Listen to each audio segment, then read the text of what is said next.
আমরা সনাতনীরা যখন রাম রাজ্য প্রতিষ্ঠার কথা বলি, রাম রাজ্যের স্বপ্নের কথা বলি, তখন বিরোধীরা সবসময় প্রশ্ন করে যে তোমাদের এই রাম রাজ্যে আছেটা কি, তোমাদের রামের মধ্যে আছেটা কি, আমাদের রামের মধ্যে কি রয়েছে, রামের কি মহানতা, তা আমি আমার আগের একটি ভিডিওতে বর্ণনা করেছি। যদি একটু সময় হয় আমার আগের ভিডিওটা দেখে আসবেন যে রাম কতটা মহান ছিলেন, রাম কতটা উদার ছিলেন, রামের মধ্যে কি কি গুণ ছিল যা গুণ দেবতাদের মধ্যেও ছিল না। কিন্তু রাম কি রাজ্য প্রতিষ্ঠা করেছিল সেই রাজ্যের কথা আমি আজ বর্ণনা করব। আমি আজ বাল্মীকি রামায়ণ থেকে দেখাবো যে রামের সময়ে রাম রাজ্য কেমন ছিল। চলুন আমি রেফারেন্সটাও বলে দিচ্ছি।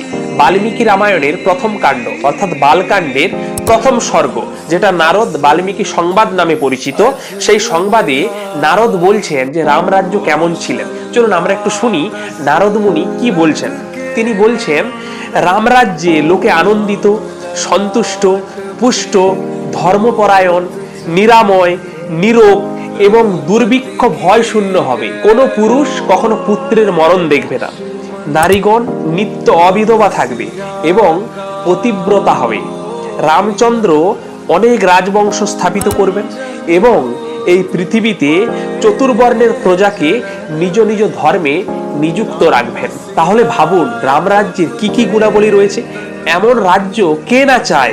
কি বলছে দেখুন, সেখানে বলছে ধর্মপরায়ণ, নীরব, দুর্ভিক্ষ ভয় শূন্য, কোনো পুরুষ কখনো পুত্রের মরণ দেখবে না, নারীগণ নিত্য অবিধবা থাকবেন এবং পতিব্রতা হবেন। আচ্ছা বলুন তো, এমন রাজ্যের স্বপ্ন দেখাটা কি অন্যায়? এমন রাজ্য প্রতিষ্ঠা হলে প্রজাদের মঙ্গল ছাড়া অমঙ্গল কিভাবে হবে? তাহলে আমরা কি কোনো ভুল করছি? এমন রাজ্যের আদর্শ নিয়ে এগিয়ে যাওয়াটা কি কোনো ভুল? আপনারা কমেন্টে অবশ্যই জানাবেন। এবং যারা এর বিরোধিতা করে তাদের কাছেও আমি জানতে চাই এমন রাজ্যের বৈশিষ্ট্য, এমন রাজ্যের লক্ষ্য নিয়ে চলাটা কিভাবে ভুল হতে পারে।